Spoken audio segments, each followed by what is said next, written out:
एक खबर, राष्ट्रीय पदाधिकारियों की बैठक और जेपी नड्डा की अध्यक्षता में राष्ट्रीय महामंत्रियों ने ये बैठक की। 3 दिन का महामंथन है। आज पहले दिन जेपी नड्डा की अध्यक्षता में राष्ट्रीय महामंत्रियों ने बैठक की है और राष्ट्रीय संगठन महामंत्री बीएल संतोष भी उनके साथ रहे।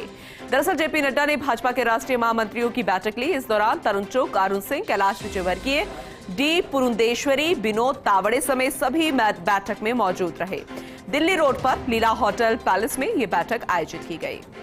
बैठक में क्या कुछ रहा खास, ये जानने के लिए हमारे वरिष्ठ सहयोगी ऐश्वर्य प्रधान जुड़ गए हैं, उनका रुख करेंगे।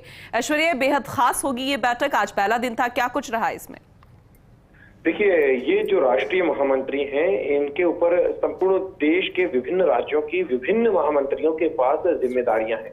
तो उस दायित्व के लिहाज से ये जो बैठक है, इसमें सामान्य बातचीत के साथ इनकी पूरी प्रोग्रेस रिपोर्ट है ये जानी है। क्योंकि 3 महीने में बैठक होती है, तो 3 महीने में बातचीत के साथ साथ ही रिपोर्ट जान ली जाती है और उस रिपोर्ट में देखा जाता है कि किस राज्य की क्या स्थिति है। और उसके बाद फिर दूसरे दिन राष्ट्रीय पदाधिकारियों की बैठक शुरू होती है। तो ये बैठक बेहद महत्वपूर्ण होती है, क्योंकि बीएल संतोष भी इसमें मौजूद रहे हैं, जो कि राष्ट्रीय संगठन महामंत्री है। बीएल संतोष और जेपी नड्डा ने ये बैठक ली है। अब सांस्कृतिक कार्यक्रमों का आयोजन भी शुरू हो गया है। राजस्थानी सांस्कृतिक आयोजन का लुत्फ भी तमाम नेता जो आए हुए हैं, तमाम लोग, प्रतिनिधि जो आए हुए हैं, वो आनंद ले सकेंगे।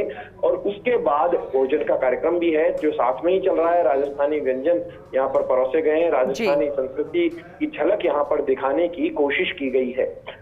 लेकिन इस बैठक पर यदि हम वापस लौट कर आते हैं इस बैठक की खबर को लेकर, तो ये बैठक महत्वपूर्ण भी इसलिए होती है कि जितने भी राष्ट्रीय महामंत्री होते हैं, उन्हें अलग अलग जिम्मा होता है। एक जो राष्ट्रीय कार्यालय के महामंत्री होते हैं, तो उनके ऊपर भी पूरा दायित्व ये होता है कि पूरे देश के विभिन्न राज्यों की स्थिति क्या है, कितने संगठन में बूथ स्तर पर कितनी प्रोग्रेस हुई है, और पार्टी के जो कार्यक्रम हैं, उन कार्यक्रमों की पूरी रिपोर्ट होती है। पार्टी में नियमित तौर पर कार्यक्रम चलते हैं, उन कार्यक्रमों की वस्तु स्थिति क्या है, कहां पर कार्यक्रम को कितनी सफलता मिली है, कितनी सक्सेस मिली है। और उसी के साथ प्रधानमंत्री नरेंद्र मोदी की योजनाओं को लेकर भी विभिन्न कार्यक्रम भारतीय जनता पार्टी लगातार सतत रूप से चलाती है। तो ये बैठक इसलिए महत्वपूर्ण हो जाती है। तो कल की जो बैठक हो, उसमें 4 विभिन्न सत्र होंगे। कल सुबह 10 बजे से बैठक शुरू हो जाएगी। लेकिन कल की बैठक बेहद महत्वपूर्ण इसलिए हो जाती है कि प्रधानमंत्री नरेंद्र मोदी का वर्चुअल संबोधन इस बैठक के दौरान होगा। जी चलिए, बहुत बहुत शुक्रिया ऐश्वर्य तमाम जानकारी देने के लिए।